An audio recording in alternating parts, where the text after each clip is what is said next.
안녕하세요. 몇 년 전 남편과 이혼하고 새로운 인생을 살고 있는 즐거운 돌싱녀 구독자입니다. 아무래도 이혼은 인생에서 큰 흠이 될 수 있는데 뭐가 그렇게 즐겁고 신나냐고요? 글쎄요. 아무래도 제가 후회 없는 결혼 생활을 했던 건 둘째치고 이혼하면서 10억 넘는 큰 돈까지 받게 됐으니까 빈털터리로 이혼해서 오늘 내일 하는 사람들보다야 훨씬 더 행복한 인생을 살고 있지 않나 싶거든요. 쓰레기 같은 인간들 내 인생에서 지워버리고 큰 돈까지 생기게 됐으니까 이건 뭐 저한테 안 좋을 게 하나 없는 이혼이 아니라 로또 복권이라고 불러도 손색이 없을 것 같은 일이 있거든요. TV 보는데 이혼 전문 변호사라는 사람이 나와가지고 그러대요. 바람 피는 사람들은 엄청나게 많은데 그 사람들 공통점이 바람 피우는 게 문제라고 생각하지 않는데요. 왜 몇 년 전에 부부의 세계인가? 거기에 바람 피는 웃기는 놈 하나 나왔잖아요. 사랑이 죄는 아니잖아 하면서 삼류 싸구려 대사를 읊는 걸 보고 꼭 이혼한 제 전 남편이 떠올라서 얼마나 우스웠는지 모르겠어요. 자기 감정이 세상에서 제일 중요한 사이코패스들. 그리고 그런 사이코패스가 자기밖에 모르는 순해 보일 거라 착각하는 상간녀들. 남의 떡이 더 커 보이는 그 마음이 얼마나 우습고 유치한지도 모르고 덤벼들면서 남의 행복을 카피하려고 아등바등 사는 짝퉁 인생. 부부는 그렇게 끼리끼리 잘 어울리는 사람들한테나 맞는 호칭이라고 생각하고 과감하게 전 그 자리에서 내려오게 됐네요. 아주 속이 다 시원해요. 제가 제 이혼 얘기 어디 가서 얘기할 때마다 어머 언니 이건 아주 드라마로 만들어도 되겠다. 세상에 그렇게 통쾌한 복수가 어디 있냐. 주변 사람들이 항상 얘기를 해주거든요. 저도 이혼하고 나서 몇 년 지나고 나니까 이제 마음속에 아주 티끌같이 남아있던 상처도 다 정리가 됐고 그 당시엔 엄청나게 화도 났었는데 오히려 이젠 서로서로 쓰레기 치워준 것 같아서 그 인간들한테 고맙다는 생각까지 들 정도니까 이 정도면 어디 가서 성인군자 명함 내밀어도 손색이 없겠죠? 최근에 나갔던 돌싱녀들 모임에 언니는 어떻게 이혼하게 됐냐는 얘기에 제 썰 한번 풀었다가 이거 완전히 대박이라고 히트칠 사연이라고 추천을 받아서 여기에 이렇게 제보까지 하게 됐네요. 사연 듣는 중에 제가 누군지 알겠다 싶은 지인들 있으면 댓글로는 아는 척 말아주시고 그냥 문자로 언니 데뷔 축하한다고 그렇게 살짝 귀뜸만 해주시면 감사하겠습니다. 그러면 우스운 제 얘기를 모르시는 분들을 위해서 이제부터 속 뻥 뚫리는 사이다 같은 썰 한번 재밌게 풀어내 볼게요. 제가 아까 그랬잖아요. 남의 떡이 더 커 보이기만 하는 그 마음이 얼마나 우습고 유치한지 모른다고요. 그런데 또 한편으로는 내가 얼마나 멋진 인생을 살았길래 내 인생을 그렇게 따라하지 못해서 안달인 건가 싶은 건지 그런 생각도 들어요. 왜 가방도 인기 있는 가방이어야 누가 짝퉁을 만드는 거지. 아무도 안 들고 다니는 가방을 짝퉁을 만들어봤자 뭐예요? 사지도 않는 거. 안 그래요? 제 정품 같고 명품 같은 인생을 베끼려고 혈안이 되어 있는 그 친구를 만났던 건 벌써 20년도 더 된 얘기네요. 부모님 직장 때문에 고등학교 재학 당시에 갑작스럽게 고향을 떠나 다른 지역으로 이사를 가게 됐고 그곳에서 수희를 처음 만나게 됐습니다. 안녕? 너 원래 이 동네 살던 애 아니지? 너네 학교 교복 엄청 예쁘네. 이건 뭐야? 볼펜이 엄청 특이하게 생겼다. 아, 이거 나도 선물로 받은 건데 집에 한 개 더 있거든? 너 하나 줄게. 아니야. 잘 보니까 나도 이거랑 똑같은 볼펜 집에 있는 것 같네.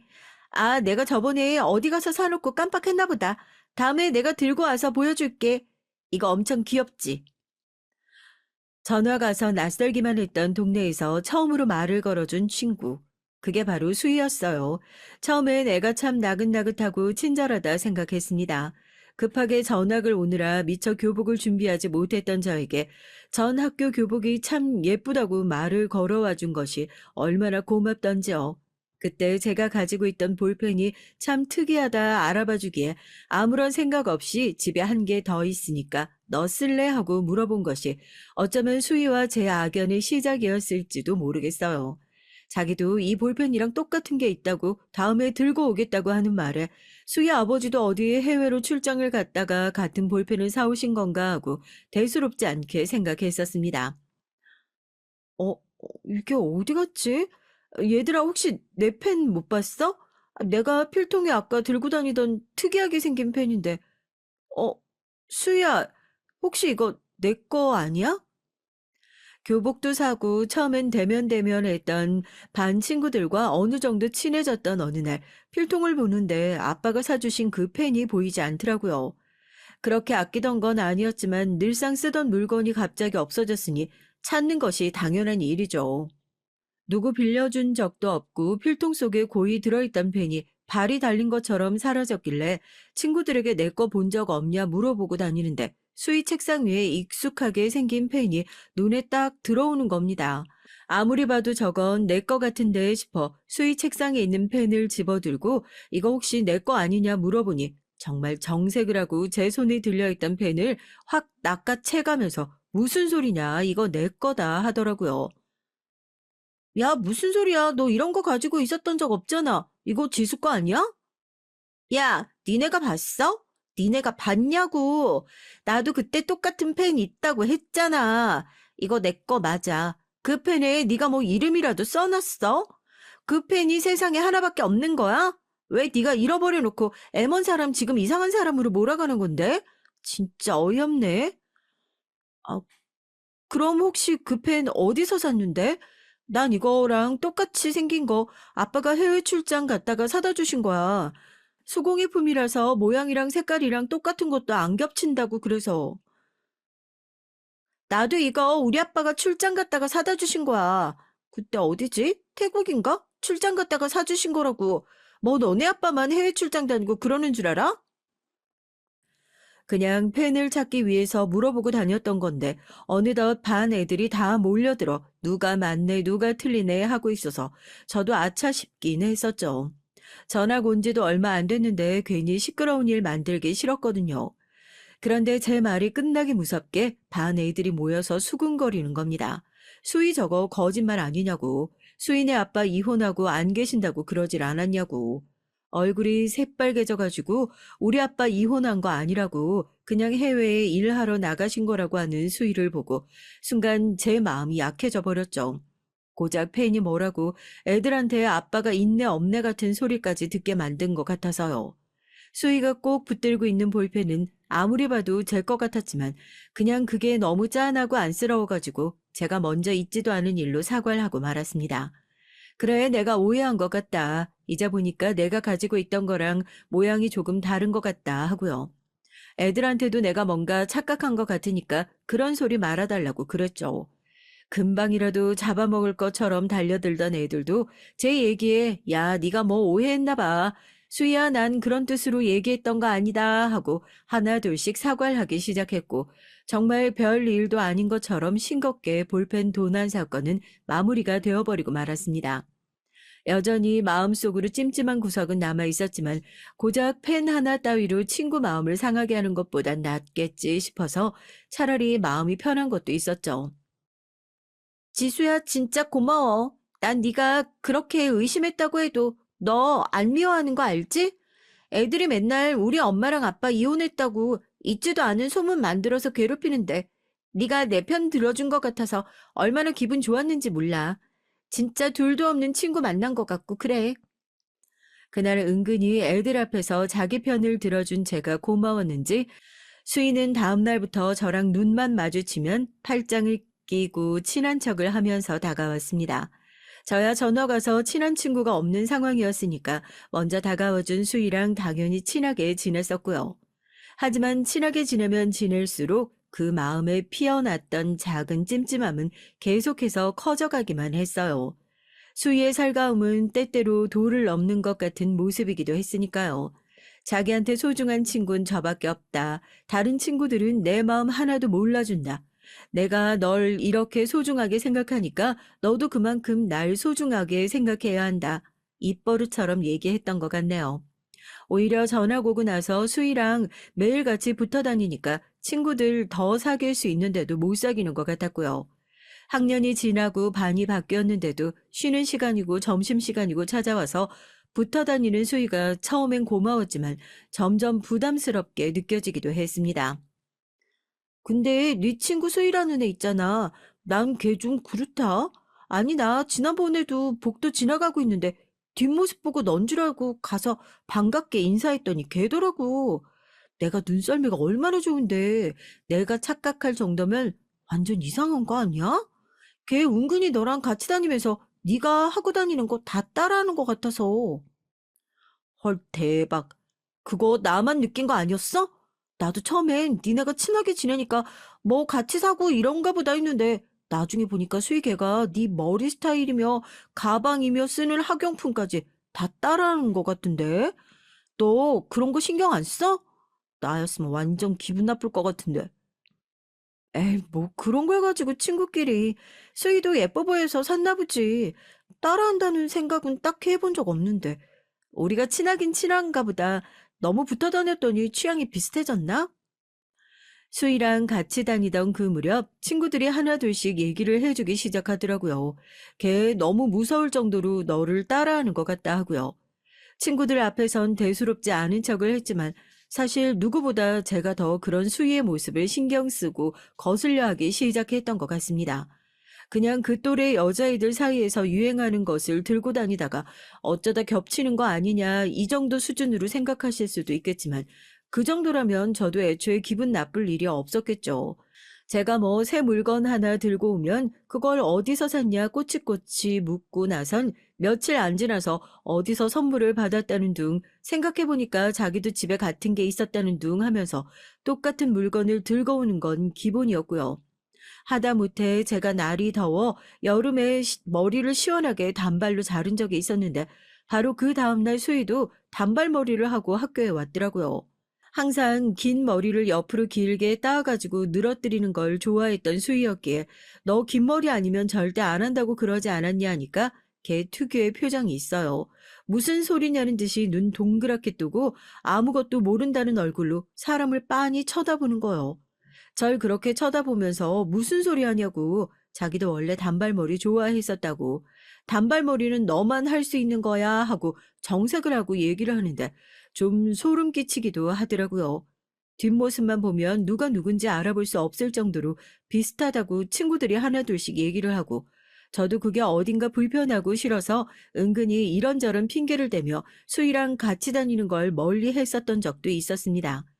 그때마다 끈질기게 왜 자기 떼놓고 다니냐고 너랑 나랑은 세상에 둘도 없는 단짝 아니냐고 달라붙어 왔던 수희지만 말입니다. 한참 공부하느라 바쁠 시기였는데 수희 걔를 신경 쓰느라 수험 스트레스 말고도 참 스트레스 많이 받았던 것 같아요. 이게 대놓고 따라한다고 기분 나빠하기도 애매하고 또 너 왜 나 따라하냐 하고 물어보면 정색을 하고 너 그거 자의식 과잉이라고 네가 연예인도 아닌데 왜 내가 널 따라하냐고 달려들고 하면 저도 무안해서 할 말이 없고요. 그런 수희가 유일하게 따라할 수 없었던 것이 딱 두 가지가 있었는데 하나는 제 성격, 하나는 가정 환경이었던 것 같습니다. 전학 오기 전 학교에서도 항상 상위권의 성적을 유지했던 저였기에 학생 숫자가 좀 더 적은 학교로 오니까 오히려 등수 관리하기는 더 수월하더라고요. 내신 관리하라고 일부러 부모님께서 신경 써서 전학 올 학교를 골라주신 덕도 있었지만요. 반면에 수희는 열심히 공부하는 것까진 곧잘 따라하는 것 같은데 그래도 타고난 머리를 베낄 수는 없는 거 아니겠어요? 그렇게 열심히 노력을 하는데도 성적은 늘 중위권에서 제자리 걸음이었죠. 집안 환경이야 뭐 저도 나중에 엄마 통해 듣게 된 얘기였지만 학기 초에 친구들이 수인의 부모님이 이혼하셨다는 얘기들이 어렴풋이 사실이라는 걸 알고 있었습니다. 아마 걔도 자존심 때문에 부모님 이혼했다는 사실을 밝히는 대신 아빠가 어디 해외로 출장을 가셨다 하고 우기고 다니는 거였겠지만 좁은 동네에서 얼마나 소문이 빠른데요. 아빠의 외도로 이혼하고 엄마와 둘이서 살게 된 지 한참 됐다고 하더라고요. 저야 부모님이 크고 작은 일로 투닥거리시긴 하더라도 늘상 화목한 가정에서 자라왔으니까 어린 나이에 부모님의 외도를 겪어야 했던 걔 마음을 이해할 수 없지만 그래도 자기 나름대로 힘든 것들이 참 많았겠구나 싶어서 더 안쓰러워했던 그런 것도 있었던 것 같아요. 지수야, 너 대학 어디로 갈 거야? 요즘엔 굳이 서울로 대학 안 가도 지방에 괜찮은 대학 많다고 하던데. 너 K대 쓰려고 한다면서? 선생님한테 들었어. 내가 요즘 입시에 관심이 많아져서 이것저것 알아보는데 K대가 딱 봤을 때 괜찮은 것 같은데. 다니는 사람들 얘기 들어보니까 다 별로라고 하더라고. 차라리 이응대는 어때? 너 집에서 학교 다니는 것도 가까워서 좋을 거고. 그리고 나도 5대 심리학과 써보려고 하거든. 뭐 5대? 아니야, 난 그냥 K대 쓸래. 전학 왔을 때 처음부터 거기 생각하고 있었고, 부모님께서도 다 거기 쓰라고 하셨거든. 거기다가 K대랑 5대는 비교가 좀 안 되지 않나? 누가 대학을 집 가까운 데로 다녀. 어떻게든지 성적 맞춰서 더 좋은 데로 가는 게 좋지. 대학교 수시를 쓸 때쯤 돼서는 더 가관이었어요. 수희는 뜬금없이 제가 가려는 대학이 재학생들이 별로라고 한다. 거기서 사건, 사고도 얼마나 많이 일어나는지 모른다 얘기를 하면서 은근히 자기가 가려고 했던 5대를 써보는 게 어떻겠냐 권유하더라고요. 솔직히 그때 수희에 대한 생각이 확 깨버렸던 것 같네요. 얘가 은근히 나를 따라한다는 건 진작부터 알고 있었지만 성적은 차마 따라갈 수 없으니 이제 자기랑 비슷한 수준으로 나를 끌어내리려고 하는 건가 싶어서 좀 짜증나기도 했고요. 누가 그런 부분을 양보할 수 있겠어요? 난 절대 그럴 생각 없다. 졸졸 쫓아다니면서 귀찮게 하는 수희한테 공부하는데 방해되니까 제발 그만 좀 하라고. 네가 아무리 그래도 난 그 대학 갈 생각 없다고 하니까 하는 말이 기가 막혀요. 자긴 둘도 없는 친구라고 생각했었는데 전 그렇게 생각하지 않는 것 같다고 그게 실망이랍니다. 안 그래도 예민해서 누가 콕 찌르면 뻥 하고 터져버릴 것 같은 시기에 옳다구나 하고 싸웠던 것 같아요. 네가 나 따라하고 다니는 거 내가 모를 줄 알았냐. 이제 성적은 못 따라하게 생겼으니까 어떻게든지 같은 대학교 가려고 나 끌어내려고 하는 거 아니냐. 내가 왜 네 장단에 하나하나 맞춰줘야 하냐. 이제 나한테 제발 말도 걸지 말고 내 근처에 얼씬도 하지 말아라 하고요. 수희는 그런 저에게 너 그거 정신병이라고 왜 자기가 널 따라할 거라고 생각하냐고 끝까지 자긴 그런 적 한 번도 없다면서 빠득빠득 우겨대는데 저도 참다 참다 한 소리 했죠. 그래, 나 정신병자고 네가 나 맨날 따라하는 것 같아서 지겨우니까 이제 제발 내 눈에 안 띄는 데서 좀 살 수 없어? 네가 아무리 그래봤자 난 절대로 너랑 안 비슷하니까 너도 누구 따라하는 짓 좀 그만하고 네 인생 좀 살라고. 맨날 이러는 거 쪽팔리지도 않니? 제 말에 충격을 받은 건지 뭐 어떤 건지 몰라도 그날 이후로 수희랑 멀어지겠다는 제 결심은 잘 지켜졌던 것 같습니다. 한 번도 그렇게 화낸 적이 없었는데 반 친구들의 동조까지 등에 업고 수희를 강하게 윽박지르고 나니까 자기도 보는 눈이 많아서 창피했던 건지 더 이상 절 쫓아다니면서 괴롭히는 일은 없더라고요. 그렇게 서로 다른 지역에 있는 대학으로 진학을 하게 됐고 그냥 학창 시절에 되게 이상한 친구 하나 있었다 정도의 추억에만 남아있던 이름이 됐어요. 설마 그 이름을 이렇게 어른이 되고 나서 다시 듣게 될 줄은 정말 몰랐습니다. 대학을 졸업하고 나서 회사에 들어가고 소개를 받아 남편을 만나게 됐어요. 저보다 나이가 조금 있었던 남편은 그 당시에 꽤나 벌이가 괜찮은 중견기업에 다니고 있었고요. 결혼식을 하며 오랜만에 동창들에게 청첩장을 돌린답시고 연락을 하면서 수희에게까지 연락을 할까 말까 고민을 참 많이 했었던 것 같습니다.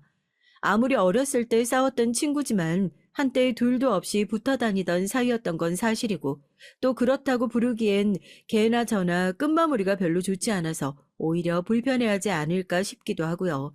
그래, 결혼식은 내 날인데 이렇게 고민할 게 뭐가 있냐. 그냥 마음 편한 사람들만 불러서 행복하게 행사 잘 치르자 생각하고 수희를 제 결혼식에도 따로 부르지 않았어요. 그런데 신부 대기실에서 너무 오랜만이라고 왜 자기한테 연락 안 했냐고 반갑게 웃으면서 들어오는 수희를 보고 저도 조금 당황했었죠. 지수야, 너 결혼하는 거 미리 알았으면 부케 내가 받는다고 얘기했을 텐데. 너 설마 옛날에 우리가 싸웠던 것 때문에 불편해서 나 안 부른 건 아니지? 음, 어렸을 때 그런 걸로 싸우기도 하고 그러는 거지. 그래도 한때 제일 친했었던 친군데 어떻게 날 빼놓을 수가 있어. 미안, 일부러 그랬던 건 아닌데 어쩌다 보니까 그렇게 됐네. 그래도 친구들 통해서 어떻게 연락이 닿았나 봐. 축하해주러 일부러 와줘서 정말 고마워, 수희야. 그래도 결혼식 축하해주겠다고 고향에서 달려온 친구한테 싫은 소리를 할 수는 없잖아요. 이렇게 와줘서 정말 고맙다. 넌 요즘에 뭐하고 사냐? 성의 없는 안부를 물어보니까 자기도 사실 결혼 준비하고 있는 남자가 있다고 몇 달 후에 결혼식 올릴 거라고 그러대요. 너무 축하한다고 결혼할 사람이랑 같이 오지 그랬냐고 하니까 예비 신랑이 너무 잘 나가는 회사에 다니고 있어서 바빠가지고 주말에 자기랑 같이 예식장 쫓아다닐 정신이 없는 것 같다고 그래요. 그러냐고 너 결혼식 할 때 청첩장 꼭 보내달라고 하니까 웃으면서 알겠다고 그럽니다. 학창 시절에 조금 불편했었던 적도 있었지만 그래도 저렇게 잘 살고 있는 모습 보니까 다행이다 싶기도 하고 진심으로 축하해주는 모습에 어른스럽지 못하게 괜히 그런 일 때문에 신경 썼던 제 자신이 좀 웃기게 느껴지기도 하더라고요. 내가 사실 수희를 더 신경 쓰고 있었던 게 아닌가 하고요. 수희 쟤 너 결혼한다고 하니까 너 따라하고 싶어서 괜히 자기도 결혼한다고 없는 얘기 지어내고 그러는 거 아니야? 왜 학교 다닐 때도 꼭 그랬었잖아.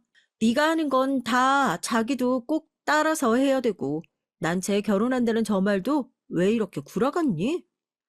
아유, 그게 언제적 얘긴데. 그리고 누가 친한 친구 결혼하는 거 보고 질투나서 그런 것 가지고 거짓말 하겠어? 안 그래? 너네도 가만 보면 학교 다닐 때부터 수희에 대해서 너무 안 좋게 생각하고 색안경 끼고 보는 게 있는 것 같다. 물론 나도 싸우긴 했었지만 쟤 그렇게 마냥 나쁘고 그런 애는 아니야. 솔직히 난 이렇게 결혼식 와준 것만으로도 고마운걸? 어렸을 때부터 수희를 쭉 봐왔었던 친구들은 결혼을 한다고 호들갑을 떨어대는 수희의 모습을 보면서 저것도 거짓말 아니냐 하고 의심스러운 눈치를 보냈지만 설마 그런 것 가지고 거짓말을 하겠냐 저도 미심쩍긴 했어요. 그래도 애들 앞에선 별다른 내색을 하지 않고 수희 편을 들어줬죠. 그리고 얼마 안 지나서 정말로 수희에게 청첩장이 왔고요. 주말 늦은 시간에 예식을 진행하길래 무슨 사정이 있어서 이렇게 애매한 시간에 예식장을 잡았냐 하니까 결혼식을 서두르다 보니 남는 시간이 없었다 하더라고요. 진작부터 준비했었던 결혼이었는데 이럴 수 있나? 정말 애들 말대로 내 결혼식을 보고 결혼을 결심한 건가 싶었는데 식장 가서 신랑 보고 더 깜짝 놀랐잖아요.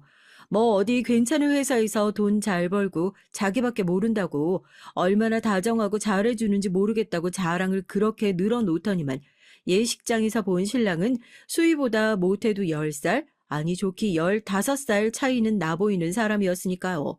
머리가 다 벗겨져가지고 처음엔 수희 아버님인가 저희 다들 그렇게 착각을 했을 정도였다니까요.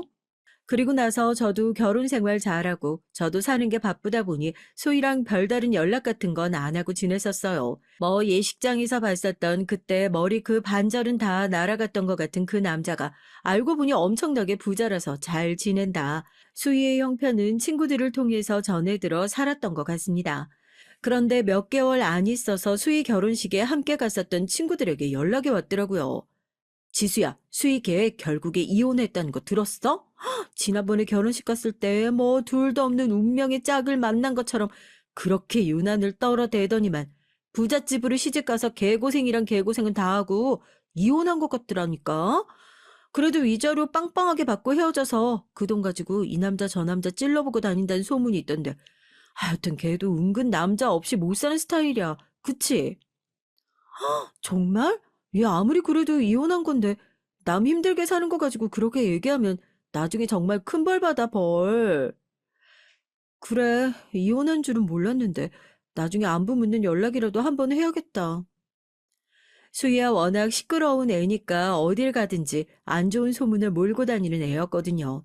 친구가 얘기한 것처럼 남자 없이는 못 사는 애네. 부자인 남자 만나서 팔자 좀 고쳐보려고 어디 술집에 나간다더라 하는 그런 질 나쁜 소문들이요.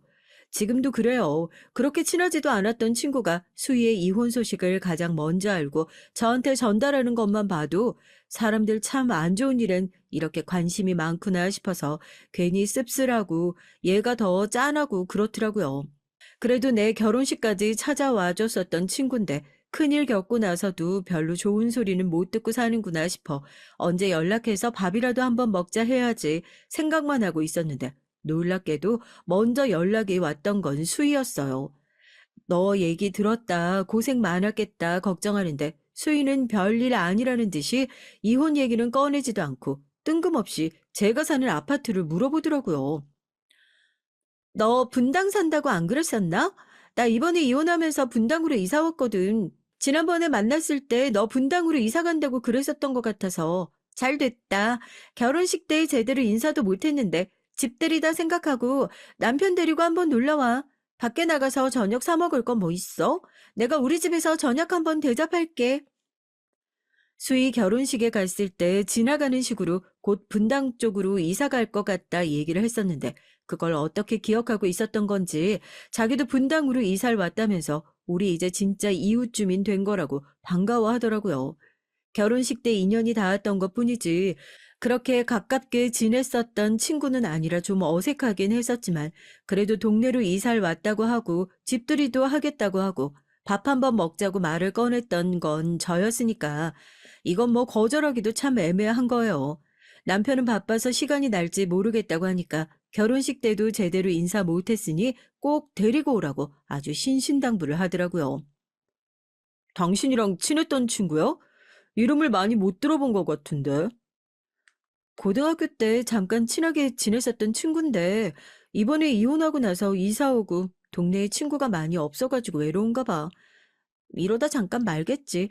그냥 집들이다 생각하고 같이 다녀오자. 당신도 뭐 그날 크게 바쁜 거 없지? 아직도 그날 남편을 그 집들이에 데려간 게 잘한 일인지 잘못한 일인지 참 모르겠단 말이에요. 하여튼 약속한 날짜 전날까지 그래서 둘이 같이 오는 거 맞지? 내가 사람 수 맞춰서 음식 준비했으니까 둘 중에 하나라도 빠지면 안 된다 하고 어찌나 연락을 해야 되는지 간다고 걱정하지 말라고 그러고 집들이에 갔다니까요. 그런데 집들이에서 아주 가관도 그런 가관이 없었어요. 저희 부부를 반갑게 맞아주는 수희의 옷차림부터가요. 어디 무슨 연말 시상식이라도 나가는 건가 싶을 정도로 화려한 드레스를 입고 너무 반갑게 인사를 하는데 솔직히 눈을 어디다 둬야 할지 좀 당황스럽기도 하더라고요. 남편은 제대로 얼굴도 본 적 없을 텐데 무슨 몇 년 동안 봐왔던 사람처럼 너무 반갑게 지수한테 얘기 많이 들었다고 자기가 지수랑 고등학교 때 제일 친했던 친구라고 인사를 하면서 아주 난리 부르스를 떨었죠. 남편은 차를 가져와가지고 술은 너랑 나랑 둘이서만 먹자. 내일 출근도 해야 하고. 어머, 아셔서 어떡해요? 이럴 줄 알았으면 그냥 택시 타고 오시라고 미리 얘기할 걸. 그러면 다음에 차 놓고 다시 한번 오세요. 제가 다른 건 몰라도 또 술 한잔은 기가 막히게 만들거든요. 어차피 우리 집도 가까운데 너도 밥하기 싫은 날 있으면 그냥 편하게 놀러 와. 그렇게 정신없이 집들이를 하고 돌아오는데 아주 정신이 쏙 빠진 것 같았죠. 남편이랑 수희는 은근히 죽이 척척 맞아가지고 남편이 무슨 얘기만 하면 까르르 까르르 웃으면서 뒤로 넘어가는데 여자들이라면 아마 다 공감할걸요. 이게 기분이 나쁘다고 표현하기도 묘한 그 분위기요. 얘가 지금 뭐 하는 거지? 좋다고 웃고 있는 내 남편은 또 뭐고 하는 그런 분위기요. 다음 주에 맛있는 술안주 해놓을 테니까 또 놀러 오시라고 술 좀 들어가고 나니까 둘이서 손가락을 걸고 약속을 하고 난리를 치길래 제가 이제 시간도 늦었으니까 일어나 봐야 할 것 같다고 하고 먼저 얼른 자리를 떴죠. 남편은 돌아오는 길에 당신한테 저렇게 밝은 친구도 있었냐고 수희 씨 저렇게 성격이 좋은데 왜 이혼을 했는지 모르겠다고 칭찬 일색이고요. 그 뒤로 수인 정말 꾸준히 저희 부부를 불러냈습니다. 그렇게 기분이 나쁘면 안 가면 그만 아니냐고 하는데 참 불러내는 방법도 가지각색이라서요. 지난번에 집들이 왔을 때 자기랑 약속하지 않았었냐. 뭐 고향에서 어머니가 넣어주라고 뭘 보내주셔가지고 그럼 이것만 받아가라 하고 제가 운전을 못하거든요. 그걸 아니까 짐이 많아서 너 혼자서는 절대 못 들고 가니까 남편 퇴근하고 나면 차 끌고 와서 가지고 가라 불러내는 거예요. 그것만 받고 돌아가야지 하면은 또 여기까지 왔는데 어떻게 그냥 보내냐고. 저녁 시간 다 됐으니까 올라가서 밥만 먹고 가라고 하면서 사람을 또 붙드는 거죠. 반주 좋아하는 남편이니까 밥 먹다가 또 술 한잔 할 분위기 잡히면 출근하는 내가 괜찮은데 뭐 어떠냐 하면서 냉큼 자리에 눌러 앉고요. 둘이 어찌나 죽이 척척 맞는지 옆에서 보고 있는 저만 열불이 나는 거예요. 그날은 아주 가관도 그런 가관이 따로 없었어요. 또 말도 안 되는 수희의 억지 땡깡으로 고향집에서 지수 넣어주라고 고구마 보내주셨다고 받아가라고 한 거 가지러 갔다가 눌러 앉아가지고 술까지 마시게 됐는데 아주 작정을 했는지 술을 거하게 마신 수희가 볼까지 빨갛게 달아오를 정도로 취해선 진상을 떨기 시작하더라고요. 지수 넌 결혼 참 잘한 것 같아. 너무 부럽다, 얘. 난 진짜 이혼하고 매일 외롭고 힘들어서 죽을 것 같은데. 형부, 아니, 이제 친해졌는데 말 편하게 해도 되죠? 한 동네 사는데 그냥 오빠 동생 하면서 지내도 되잖아요. 우리 남편이 오빠 정도만 됐어도 내가 이혼 안 했지. 아, 난 진짜 나 꼭 닮은 애 낳아가지고 사는 게 평생의 소원이었는데. 이렇게 외롭게 살 줄 알았으면 애라도 하나 낳고 이혼할 걸 그랬어. 내 인생 이제 어쩌면 좋아. 얘, 넌 무슨 아무리 친해도 그렇지 오빠라니 그게 무슨 말이야?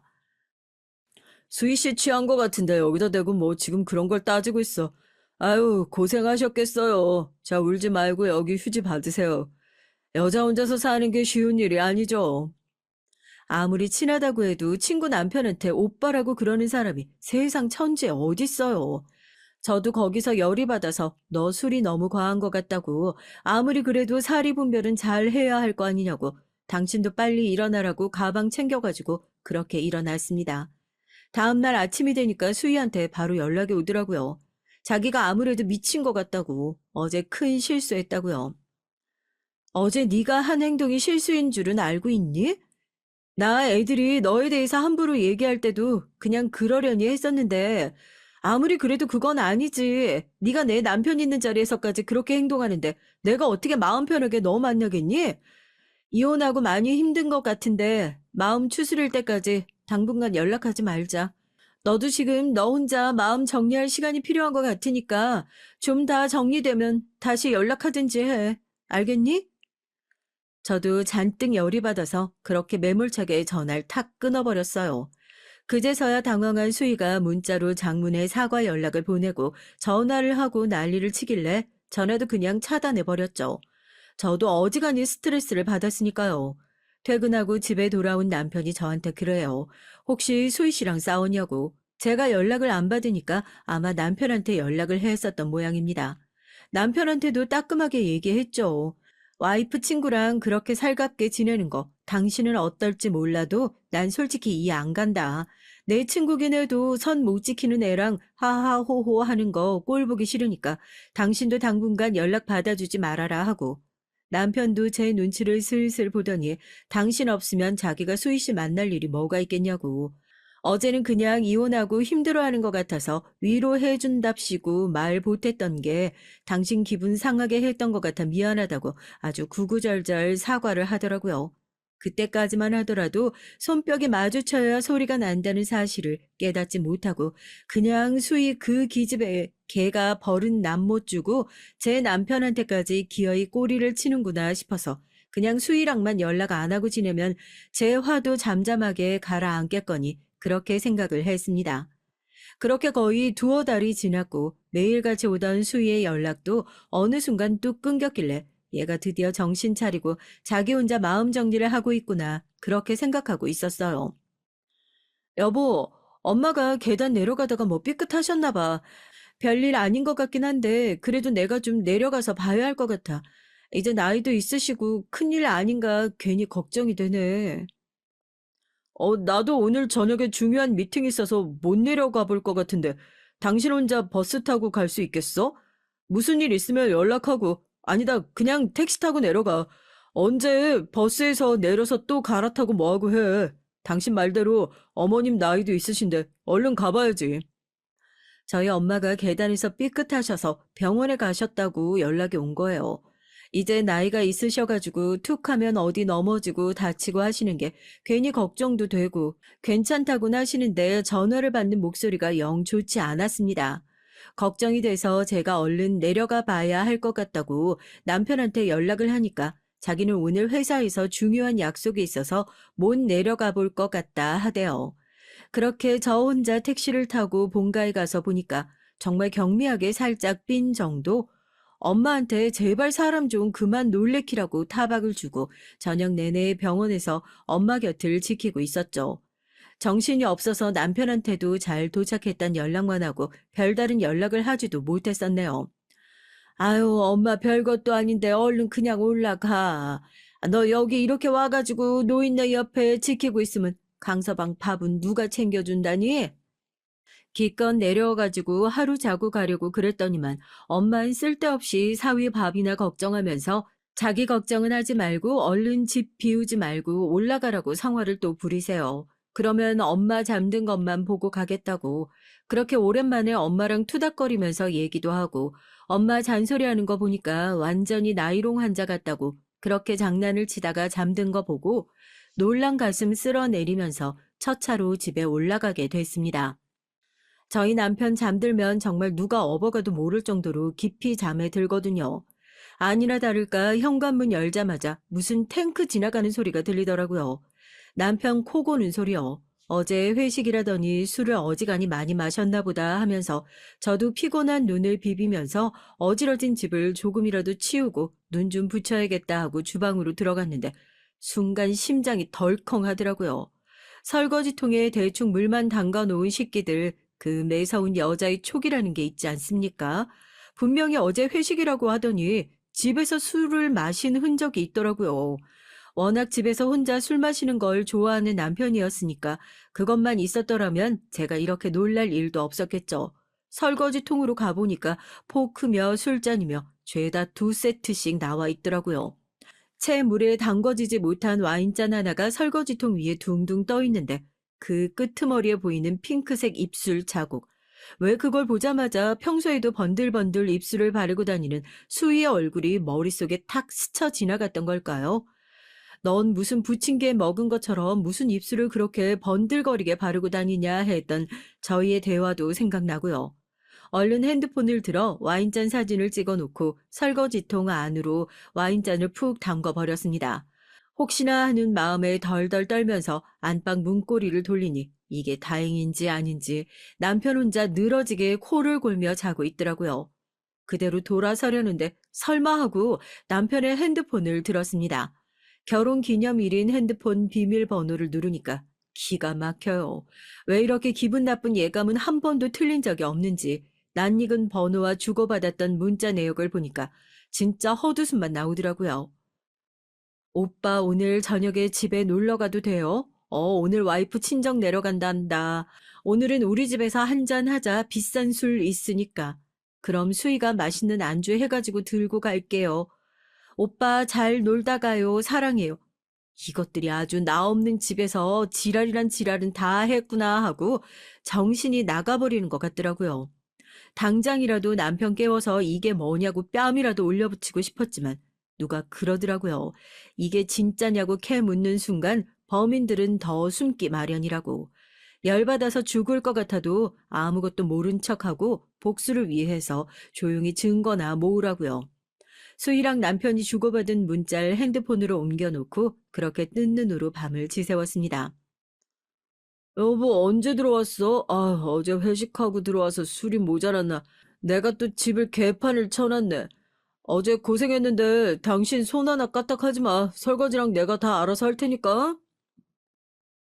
확실히 찔리는 게 있는지 눈 떠서 제가 집에 들어와 있는 걸 보자마자 되도 않는 변명을 늘어놓으면서 지가 다 알아서 정리할 테니까 손 하나 까딱하지 말라고 구구절절 얘기하는 남편이 얼마나 가짜나 보이던지요. 그래, 네가 정말 갈 때까지 가는구나 하고 어디 뻔히 걸릴 구라 마음대로 쳐봐라 하고 그냥 냅뒀어요.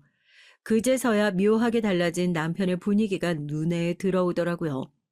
내가 저 인간 알고 지낸 게 몇 년인데 왜 여태 이걸 몰랐을까 싶어 억울하기도 했지만 와이프 친구랑 붙어 먹은 짐승 같은 인간한테 정내미란 정내미는 다 떨어진 마당에 이제 와서 억울하고 말고 할 게 뭐 있냐. 그냥 더 억울한 일 생기지 않게 지금부터라도 남편의 외도 증거를 닥닥 긁어 모아야겠다. 혈안이 되어서 남편이 출근하고 나면 방이며 서재며 어디 사설 탐정처럼 뒤지고 다니기 시작했어요. 불륜해서 끝날 줄 알았더니 제가 집에서 열심히 살림하고 다닐 동안 웃기는 짓은 다 하고 다녔더라고요. 사고 넘치는 증거에 이젠 이혼 통보만 남은 상태. 그동안 그 불려시 같은 기집엔 뭐 하고 있었냐고요? 쓰레기 같은 인간 제가 알아서 그 품에 들려주려고 했었건만 멍청한 것들이 지 무덤 지가 팔 계획을 세우고 있었나 봅니다. 한동안 연락 없던 수희에게 갑자기 연락이 왔거든요. 자기 이제 마음 정리 다 됐다고 꼭 해야 할 말이 있어서 얼굴 좀 봤으면 좋겠다고 하길래 되도 않는 사과나 또 하려나 보다 했었는데 만나자마자 꺼내는 말에 저 너무 웃겨가지고 진짜 배꼽 잡고 쓰러질 뻔했잖아요. 불륜하는 사람들 왜 그렇게 하나같이 촌스러운 거예요? 뭐 자기들이 드라마 여주인공이라도 된 거라고 생각하는 건지 저 보자마자 무릎 꿇고 딱 그러더라고요. 남편이랑 헤어져 달래요? 너도 이미 다 알고 있지 않냐면서요. 오빠랑 나랑 진짜 사랑하는 사이야. 네 남편 너보다 내가 훨씬 더 사랑해줄 자신 있다고. 딱이 때리고 싶으면 딱이 때리고 욕하고 싶으면 욕을 하고 침을 뱉고 싶으면 침을 뱉어. 그래도 사람 마음을 어떻게 숨길 수가 있니? 이혼해주라, 응? 오빠도 나한테 그랬어. 자기 이제 행복하게 살고 싶다고. 나랑 있으면 꼭 20대 초반으로 돌아간 것처럼 가슴이 터질 것 같고 설렌다고. 그런 사람 너도 놔주는 게 맞지 않겠니? 이런 걸 친구라고 생각하고 이혼했다고 짠하게 생각하고 참 나 같은 등신이 또 있을까 싶기도 한데 이미 남편의 실체를 다 알고 있는 저로선 그냥 사람이 참 이렇게까지 자기 팔자를 스스로 꼴 수 있구나 싶어 사람이 한없이 우스워 보이기만 하더라고요. 그래도 할 말은 해야죠. 여기서 그냥 눈 뜨고 남편 뺏기면 그거야말로 제대로 된 등신이잖아요. 넌 이제 하다하다 따라할 게 없어가지고 남의 남편까지 따라하고 싶니? 뭐 이런 도둑년 같은 게 다 있어. 내가 언제 널 따라했다고 그래? 너 옛날부터 맨날 그러더라. 내가 이제 너보다 잘 살 것 같으니까 네가 지금 나 질투해가지고 그러는 거 아니야? 말은 바로 해야지. 야, 누가 누구보다 잘 살아. 그래, 말 잘했다. 나 남편 때문에 직장도 관두고 전업주부 생활 편하게 잘하고 있었는데 내가 누구 좋으라고 이혼 도장을 찍어줘? 나 너처럼 청승맞은 이혼녀로 안 살고 싶어. 응. 제 얘기에 수희가 제대로 긁힌 건지 입술을 깨물고 어쩔 줄 몰라 하다가 결국 악지르더라고요. 너 돈 때문에 그러는 거냐고 지금. 그 돈 자기가 주면 이혼해 줄 거냐고. 얼마 주면 이혼해 줄 거냐입니다. 10억 주면 조용히 이혼해 줄 거냐고. 그 얘기 듣자마자 속으로 박장대소했죠. 그래, 네가 내 남편 사랑한다고 10억 보내주면 내가 깔끔하게 이혼해 주겠다. 그러니까 계좌번호 하나 적어달랍니다. 내일 당장 10억 보내줄 테니까 오늘 짐 싸놓고 내일 돈 들어오는 대로 이 집에서 나가달라고. 저도 지지 않고 종이에다 계좌번호 적어 수희에게 전해줬죠. 그때까지만 하더라도 얘가 그냥 허풍 떠는구나 싶었어요. 남편은 그때부터 그 기집애 집으로 들어간 건지 연락도 안 되고요. 이것들을 어떻게 족쳐야 하나 고민하며 그렇게 하루가 지나갔고 다음날 핸드폰 알림 소리를 확인하니까 일십, 백, 천만, 백만, 천만, 억 정말 귀신같이 제 통장에 10억이 송금되었다는 알림 소리. 그 돈을 보자마자 진짜 지독한 멍청이들한테 제대로 걸렸구나. 입 막고 핸드폰 들고 거실장에서 박장대소를 했다니까요. 돈 들어오자마자 여우 같은 기집애한테 바로 전화 오대요. 돈 들어온 거 확인했지? 보냈으니까 짐 싸고 나가고 이혼 도장이나 제대로 찍어. 걱정하지 마. 나 이 이혼으로 받아낼 게 너무 많아서 지금부터 아주 재밌어질 예정이니까. 그 남자 너한테 고스란히 잘 보내줄 테니까 걱정하지 말고. 수희는 제 얘기에 이젠 자기 남자니 아는 척도 말고 그 집에서 하루빨리 나가달라고 아주 본처 행사를 하고 난리를 치길래 그 꼴이 너무 우스워서 전화를 끊으려다 한마디 해줬습니다. 저도 참 정이 많은 사람인가 봐요. 그냥 인생 조지라고 내버려 둬도 되는 거 그렇게 챙겨주기까지 하고요. 너 근데 너 닮은 애 갖는 게 소원이라고 하지 않았어? 그 남자 평생 네 애 만들어줄 일 없을 거야. 내 옆에 있을 때나 아주 그렇게 다정해 보이고 좋아 보였지. 너 원래 그렇게 남의 떡이 더 커 보이는 애니까. 그 인간 걸어 다니는 바이러스 덩어리거든. 너 혹시 그새 못 참고 남의 남편이랑 붙어 먹었던 건 아니지 설마? 혹시 그러면 빨리 산부인과 가봐. 너 지금 좆됐어, 수희야. 뭐? 지금 그게 지금 그게 무슨 말이야? 남편의 외도 증거를 수집하기 위해 집 구석을 뒤지면서 우연히 남편의 병원 검사 종이를 발견하게 됐어요. 바람도 필 줄 아는 놈인데 다른 허튼 짓이라고 안 했겠어요. 얼마나 난잡하고 추잡하게 살았는지 검사 종이에 빼곡하게 바이러스 양성 반응들이 나와 있더라고요. 덕분에 전 더 확실하게 이혼 결심을 할 수 있었지만요. 짐 싸서 나갈 준비를 하고 있는데 누군가 문을 쾅쾅 두들기길래 보니까 수희였습니다. 병원에 다녀왔는지 얼굴이 아주 창백해져선 눈물 범벅이 되어 있더라고요.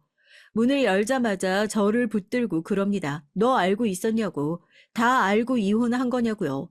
제가 거기다 대고 뭐라고 하겠어요. 나갈 때 나가더라도 갚아줄 건 갚아줘야겠다 싶어 뺨 한 대 시원하게 갈겨줬습니다. 그럼 내가 쓰레기 끌어안고 평생 살 일 있니? 네가 그 남자 네 거라고 얘기했으니까 평생 아픈 것도 내 죄거니 하고 책임지고 살아. 원래 끼리끼리 만나는 거라고 하잖아. 남녀는.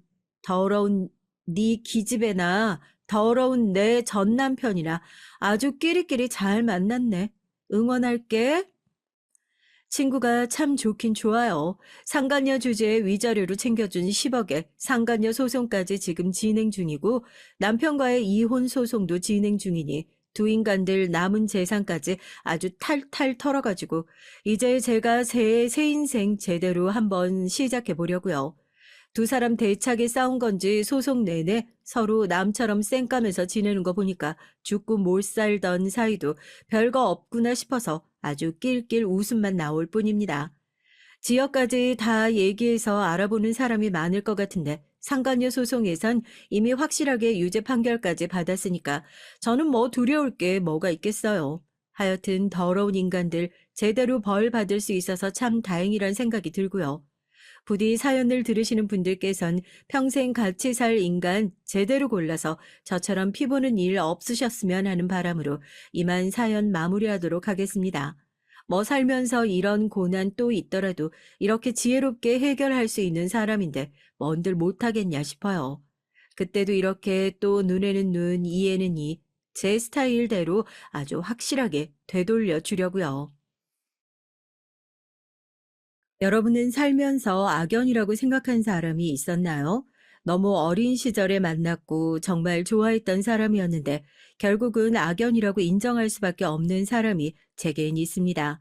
친한 친구에게도 말할 수 없었던 제 첫사랑이자 지금은 전 남편의 얘기를 좀 해보려고 해요. 처음 그 사람과 만난 건 제가 중학교 2학년 때였죠. 20대 후반의 나이로 우리 학교에 부임한 과학 선생님이었는데요.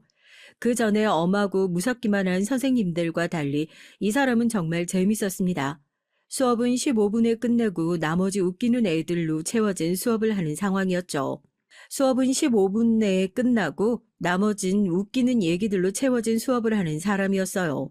15분만 수업을 한다고 해서 대충 수업한 건 아니고 정말 핵심을 알차게 수업한 거여서 학생들도 선생님도 만족도가 높았죠. 그땐 저한테 그냥 재미있는 선생님일 뿐이었어요. 그러다 특별활동 시간에 과학 실험을 했는데 그 선생님이 맡은 수업이었어요. 그 선생님은 저랑 크게 교류는 없었지만 이미 제 이름을 외우고 계셨고 항상 친절하게 부르고 항상 친절하게 대답을 해줬습니다. 그렇게 같이 있을 시간이 많아지면서 우리는 점점 선생님과 더 친해졌어요. 전 또래들보다 몸도 마음도 더 성숙했어서 그렇게 말수가 많지도 많이 나서서 행동하는 스타일이 아니었거든요. 늘 다른 친구들 얘기 들어주기 바빴죠. 어디서 제 얘기를 떠들어 본 적이 별로 없어요. 친한 친구들은 남녀를 불문하고 많았지만 베스트 프렌드라고 하죠. 그렇게 친한 친구는 한 명도 없는 이상하고 남들은 모르는 외로운 애였던 것 같아요.